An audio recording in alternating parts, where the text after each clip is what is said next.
एक दूसरे से कहने लगी और दूसरे से तीसरे, तीसरे तक, चौथे तक धीरे धीरे ये बात पहुंचती गई। पूरे नगर में ये हो गया कि एक मणि के लिए कन्हैया ने महाराज सत्राजित के भाई प्रसेन को मरवा दिया।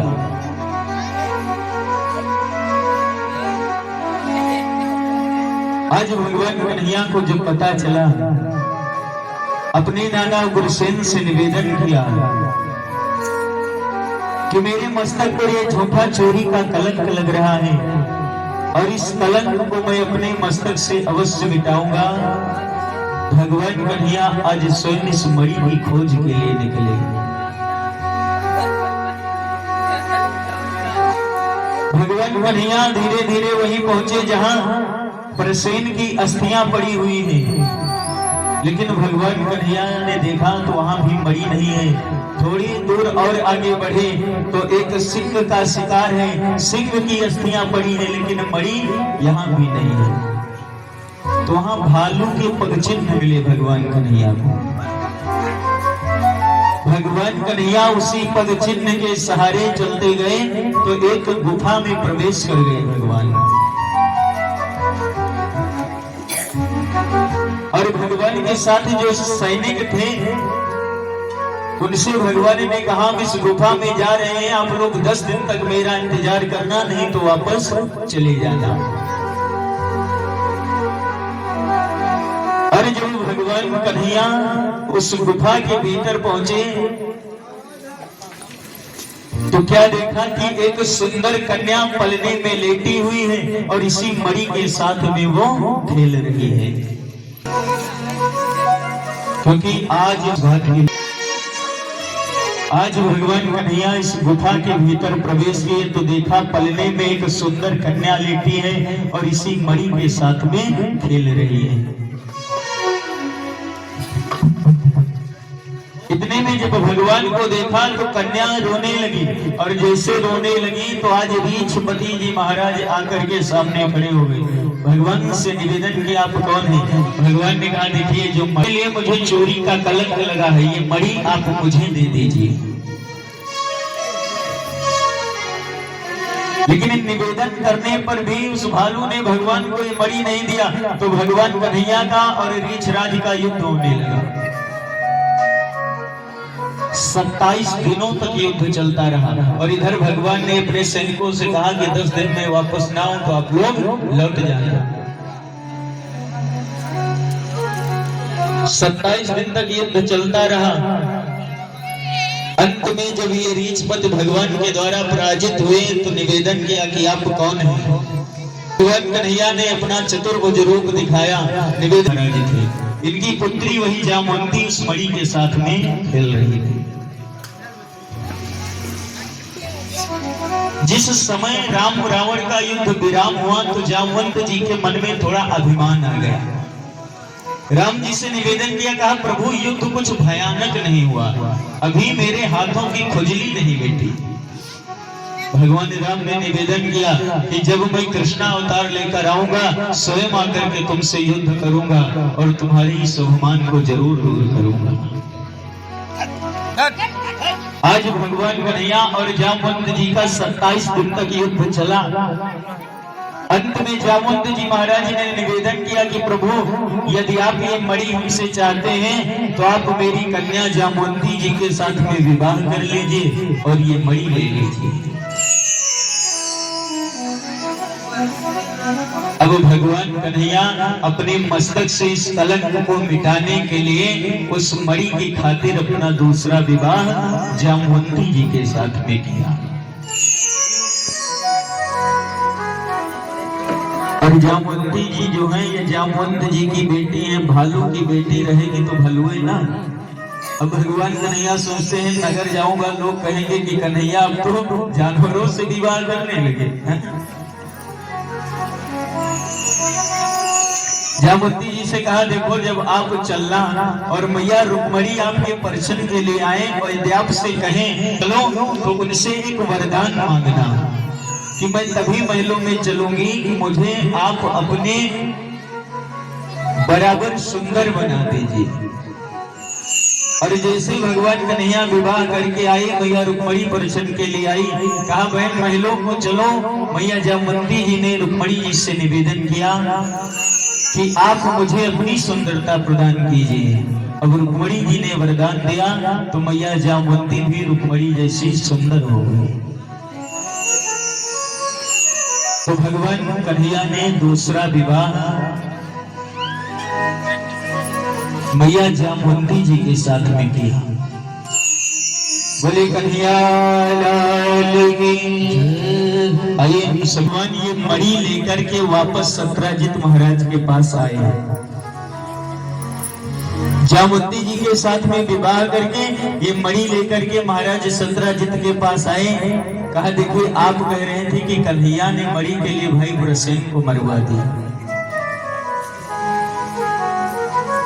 कहा लेकिन आपके भाई का शिकार एक सिंह के द्वारा हो गया था। सिंह का शिकार एक रीछ के द्वारा हो गया था। मणि वही थी। अब आप अपनी ये मणि संभाल कर रखिए। महाराज सत्राजित को मन में बड़ा पछतावा हुआ। मन में बड़ा पछता रहे कि हमने बगैर देखे, बगैर सुने, बगैर कुछ सोचे समझे भगवान के ऊपर ये कलंक लगा दिया। सत्राजित महाराज कहते हैं कन्हैया मुझे क्षमा कर दो। भगवान ने कहा देखो इसमें तुम्हारा कोई दोष नहीं। आज महाराज सत्राजित कहते हैं कन्हैया यदि आप मुझे क्षमा कर दिए हैं तो मेरा आपसे एक निवेदन है कि आप मेरी पुत्री सत्यभामा के साथ में अपना विवाह कीजिए। तब मैं समझूंगा कि आपने मुझको क्षमा कर दिया। और कहा ये मणि आप मुझसे दहेज में ले जाइए। आज भगवान कन्हैया ने अपना तीसरा विवाह इस मणि के खातिर मैया सत्यभामा के साथ में किया। लेकिन फिर भी भगवान ने वो मणि नहीं लिया। कहा मुझे दहेज में ये मणि नहीं चाहिए। इस सवंतक मणि के कारण भगवान कन्हैया को दो विवाह करने पड़े।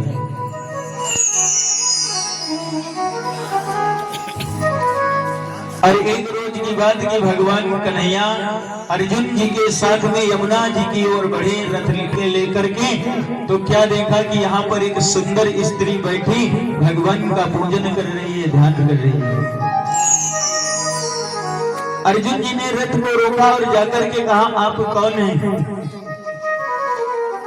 आप यहाँ किसकी पूजा कर रही हैं? निवेदन किया। कहा मेरा नाम कालिंदी है। मैं सूर्य की पुत्री और यमराज की बहन हूँ। मेरा नाम कालिंदी है। और मैया यमुना जी का ही दूसरा नाम कालिंदी है। यमराज की बहन और सूर्य की पुत्री है। कहा भगवान कन्हैया को पति रूप में पाने के लिए मैं ये तपस्या कर रही हूँ। भगवान के चरणों की दासी हूँ मैं जन्म जन्म से। आज अर्जुन जी महाराज ने पुनः निवेदन किया तो भगवान कन्हैया ने अपना चौथा विवाह मैया कालिंदी के साथ में किया।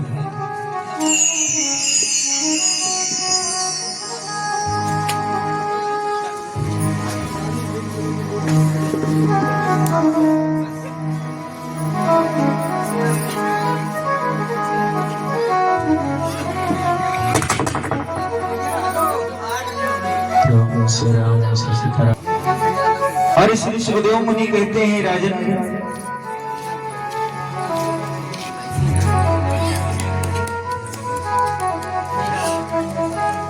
एक कौशल देश है छत्तीसगढ़ में। वहां के एक राजा है नंदजित जी, जिन्होंने यहाँ 7 बैल है। उन्होंने प्रण कर रखा है कि इन 7 बैलों के नाक में नकेल जो एक साथ डालेगा उसके साथ में मैं अपनी पुत्री का विवाह करूंगा।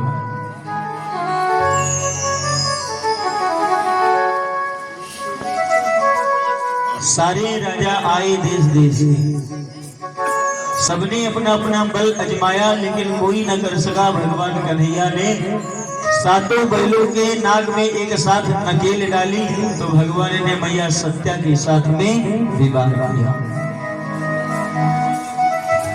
और मैंने निवेदन किया कि भगवान के 16,108 विवाह, सब रानियों से भगवान के 10 पुत्र, एक एक कन्या, 1,61,080 पुत्र भगवान कन्हैया के और 16,108 कन्या, फिर भी भगवान कृष्ण बाल ब्रह्मचारी।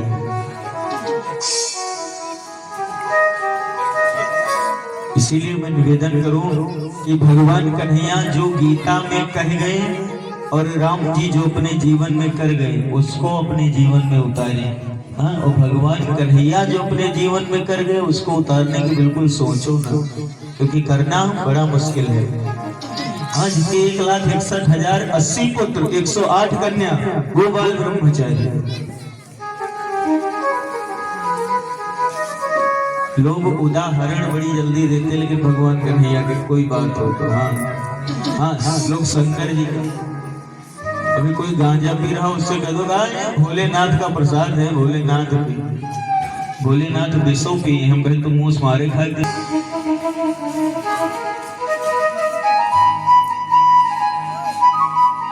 लेकिन जो हम लोग कर पाए, बस भगवान कन्हैया जो अपने जीवन में कर गए वो कर पाना बड़ा मुश्किल है। बाल लीला में सभी लोगों ने माखन चोरी, लोग बड़ी जल्दी उपमा देते, अरे भगवान कन्हैया ने चोरी नहीं किया। जिसने प्रेम से भगवान को बुलाया कि कन्हैया मेरे घर का माखन खा जाओ, तो भगवान उसी के घर गए, क्योंकि प्रबल प्रेम के पाले पड़कर प्रभु को नियम बदलते देखा। अपना मान भले टल जाए, भक्त का मान न टलते देखा। करहि सदा जिनकर रखवारी, जिम बालक राखे महतारी। भगवान अपने भक्त की रक्षा उसी प्रकार से करते हैं जैसे एक माता अपने पुत्र की रक्षा करती है।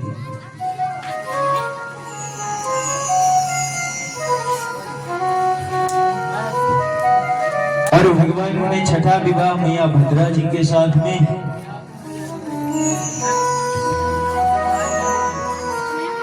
और 7वां विवाह सत्यभामा जी के साथ में, और 8वां विवाह लक्ष्मणा जी के साथ में हुआ। भगवान के 8 विवाह संपन्न हुए। और उसके बाद में एक भौमासुर नाम का दैत्य है, जो भूमि का पुत्र होने के कारण इसका नाम भौमासुर है। ये राजघराने की कन्याओं का अपहरण करके लाकर के अपने राजमहल में बंद करता है और प्रण रखा है जिस दिन 1000 कन्या पूरी हो जाएंगी तो साथ में सबके विवाह कर लूंगा। और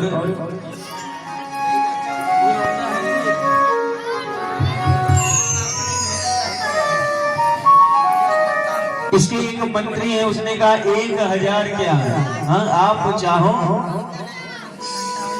अपने 21,000 विवाह कर सकते हो।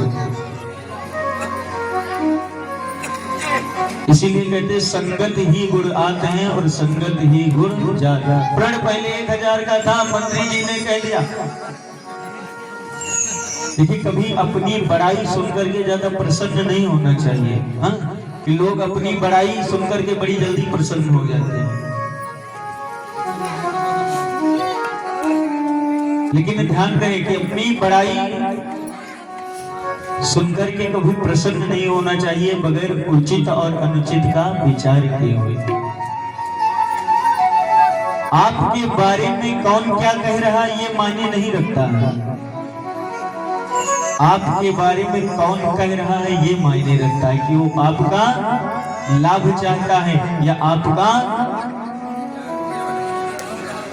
हानि चाहता है। आखिर वो चाहता क्या है।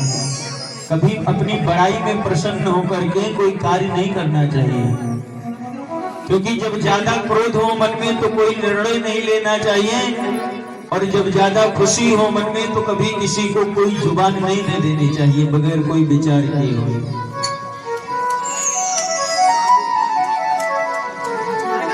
समय का ध्यान देना चाहिए, क्योंकि समय समय गुरु होत है, समय होत बलवान। वो भिल्लन झीनी गोपिका वही अर्जुन वही बाण। जिस अर्जुन के गांडीव धनुष के सामने महाभारत के अच्छे अच्छे योद्धा नहीं टिके,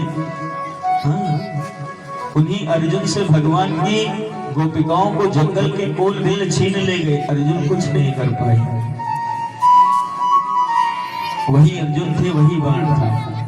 इसीलिए कहा गया राम कीन चाहे सोई होई, करे अन्यथा अस नहीं कोई। अब इसने धीरे धीरे 16,100 कन्याओं को बंदी बना लिया।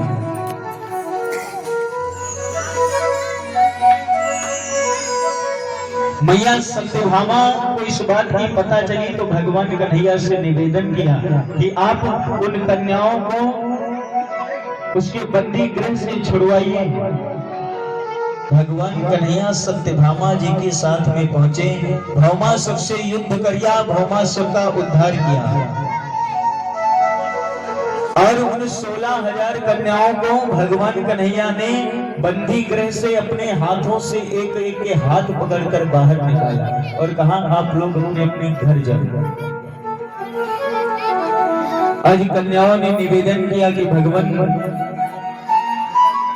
अब हम किस हालत में घर जाएं? ना मेरे माँ बाप मुझे स्वीकारेंगे और ना फिर कोई राजकुमार हमारे साथ विवाह करेगा। इसलिए आपने मेरा हाथ पकड़ ही लिया है, तो अब आप मुझे अपने चरणों की दासी बनाइए। निवेदन किया भगवान से कि कन्हैया कि पकड़ लो हाथ बनवारी, नहीं तो डूब जाएंगे।